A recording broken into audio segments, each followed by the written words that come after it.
All right, and up next we got Paul Craig taking on Jamahal Hill. Paul Craig coming here with a 14-4 record with one draw. 33 years old, 6'3" with a 76-inch reach. Come back on Hill, 8-0, 30 years old, 6'4" with a 79-inch reach. So he's going to have a height advantage of 1 inch and a reach advantage of 3 inches.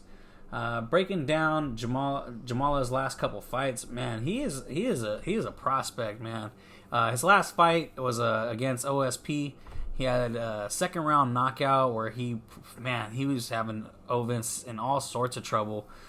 This was a while ago though. This was about 6 months ago, so we haven't seen him too active. We would like to see him a little more active since he came in the Contender Series. Since he has came in the Contender Series, he only had one more win besides the OSP fight, which is against Darko and Darko Stosic, and it was a unanimous decision. He showed that he's just a great striker, very tall for the division, and he's very young though in his career, so he can still get taken down and whatnot, which was shown in that fight. But other than that, he has a great gas tank, and he's dangerous throughout the whole fight. The comeback on Paul, he is he had a couple fights with his last fight was against Shogun where he had he beat my boy Shogun, tapped to strikes. Other than that, his fight before that, it was against Gazmurad Antigulov. Anybody who knows Antigulov, if you can't beat that man, you should not even be nowhere near the UFC. And before that, he went a split with Shogun, which was a couple years ago now. So he hasn't been too active as well. Paul Craig, he's pretty run of the mill for me. His most potent weapon he can produce would be his grappling, which he's gonna have to try to produce here because on the feet, I just feel like he's gonna get lit up against Jamahal, and that's how I see it going down.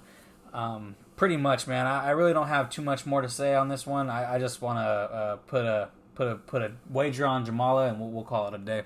Yeah, so for Paul Craig, coming out of the Scottish Hit Squad, what can I say for we already know what we're getting out of Paul Craig, or what we should get, and he is a jiu-jitsu ace. He has 12 of his 14 wins come by submission. He's stepping in against the young lion though, against Jamahal Hill. Craig did make Shogun tap to strikes, which is something I never thought I'd see.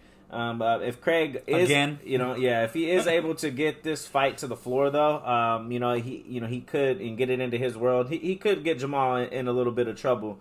But outside of that, I'm not sure if he's going to be able to do that. Jamahal has pretty good takedown defense, and if he is able to keep this on the feet, which he should be able to, I think he's going to piece him up. Jamal's just very rangy. His very good kicks. He keeps good pressure.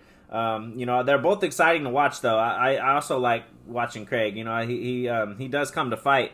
The thing with Craig is what I don't understand is when he does fight these strikers, he tries to strike with them instead of trying to do what he does like a Khalil Roundtree or when he fought Alonzo Manifield. He really tried to stand there and strike like he was gonna stop one of them, and that's how he ended up getting slept.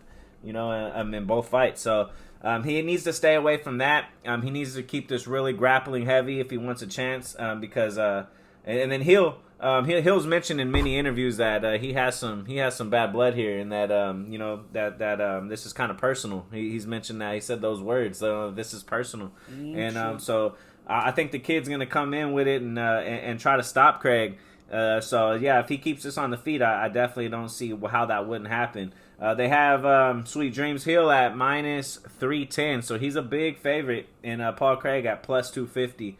If anybody is picking Craig, your best bet is probably to take a submission prop.